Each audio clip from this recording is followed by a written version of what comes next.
नमस्कार मित्रांनो, आज आपण ऐकणार आहोत एक मजेदार आणि शिकवण देणारी कथा, चतुर माकड आणि मगर. एका हिरव्यागार जंगलातून एक मोठी नदी वाहत होती. त्या नदीच्या काठी एक मोठं फळांनी भरलेलं झाड होतं. त्या झाडावर एक आनंदी आणि चतुर माकड राहत होतं.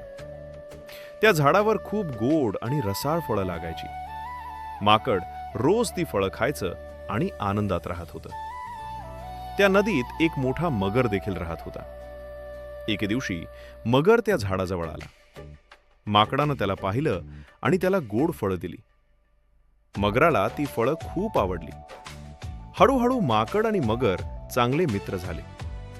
एक दिवस मगर माकडाला म्हणाला, मित्रा, माझ्या घरी चल, माझी बायको तुला भेटायला इच्छिते.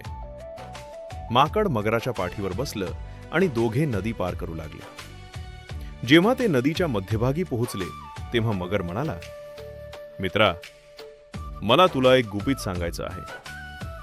माझ्या बायकोला तुझं हृदय खायचं आहे.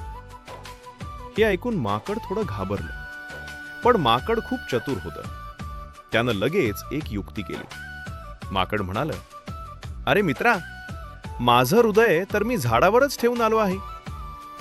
मगराला ते खरं वाटलं आणि तो लगेच झाडाजवळ परत आला. झाडाजवळ पोहोचताच माकड पटकन झाडावर उडी मारून चढलं. वर बसून माकड हसत म्हणाल, अरे मूर्खा, हृदय कधी शरीराच्या बाहेर ठेवतात का? मगराला आपली चूक कळली आणि तो शांतपणे नदीत परत गेला. मुलांनो, या कथेतून आपल्याला एक मोठी शिकवण मिळते. हुशारी नेहमी ताकदीपेक्षा मोठी असते.